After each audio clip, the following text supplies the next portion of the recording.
Hey guys, welcome back to the channel. Fabrizio Romano here as always to keep you posted on the transfer market. Today guys, as always, keeping you updated, many names, many stories, managers, players and much more. And so we're ready to jump into it.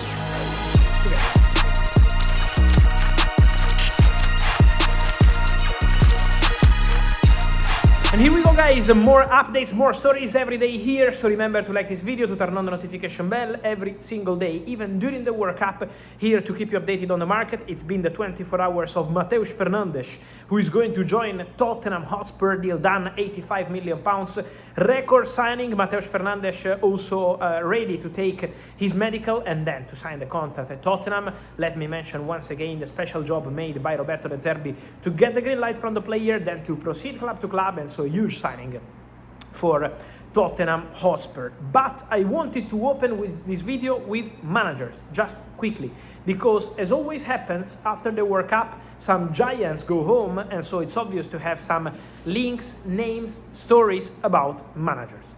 First, breaking news, it's about Ronald Koeman, former Barcelona manager. Ronald Koeman leaves his job with the Netherlands, so it's over between the Dutch national team and Ronald Koeman after leaving the World Cup on round of 32 against Morocco. Koeman is going. But probably the biggest shock of this World Cup so far, it's been Germany. Germany leaving the World Cup against Paraguay, a disaster campaign for Germany and for Jürgen Nagelsmann. After the game, Nagelsmann said, I would be open to staying. I'm not quitting. I'm staying and I would be happy to continue. I would be happy to plan for the Nations League, for the Euros. So I'm keen on staying. This will depend on the DBF, on the German Federation. But what I can tell you guys today is that, according to my informations, in case of decision from the DBF, from the Federation, the German Federation, Jürgen Klopp, in case, again, they decide to go for him, Jürgen Klopp could be open to taking the job. So don't underestimate the possibility to see Klopp back in football as next coach of the German national team. Klopp would be open. Then now depends on the federation. If they decide to go for Nagelsmann, stay, build with him, or if they say, thank you, goodbye, Klopp would be open to taking the job.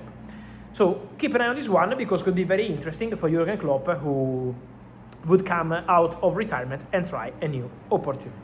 Then guys, talking about opportunities, I wanted to spend a few minutes on wingers, because it's going to be busy with wingers on the market in the next 2 months. Something I wanted to say, first of all, is on Bradley Barcola.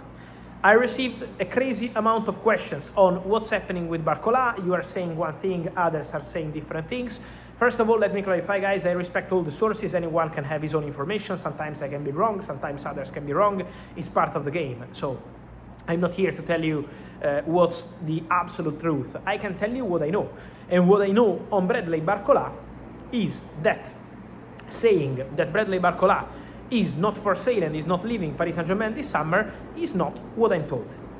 Is not at all what I'm told.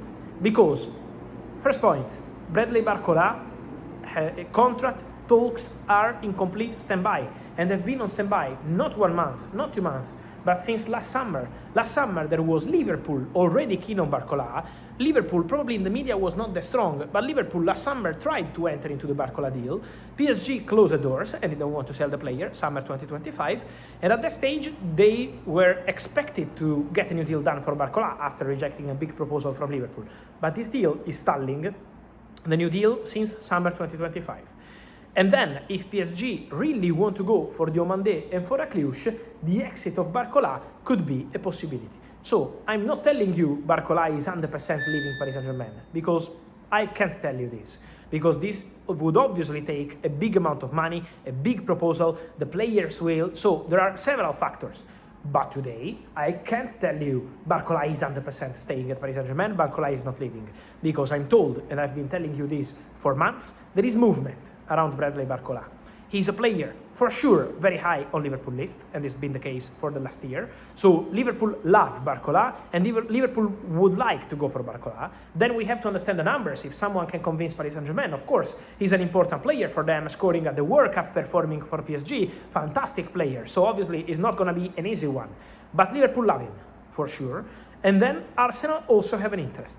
But for Arsenal, the number one option remains Morgan Rogers.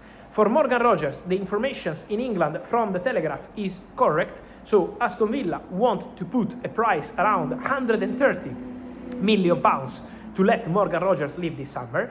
Aston Villa are aware of Arsenal interest. Aston Villa are also aware of interest from other clubs, including Chelsea, but in this moment Arsenal made a very good progress on player side for some time, and so Arsenal keep pushing for Morgan Rogers. Barcola is on the list, but all of this is not new for you if you are following the channel. I told you many times that Barcola is almost on top of Liverpool list and also in the list at Arsenal. But for Morgan Rogers, this depends on the price, because Aston Villa want £130 million. But Arsenal hope to find a way to negotiate, maybe with the Dons, maybe with different structure. Arsenal hope to be creative in order to find a solution for Morgan Rogers. So that's the situation, and we will have to follow these wingers situations. Then, let me mention just again the situation of Marcus Rashford.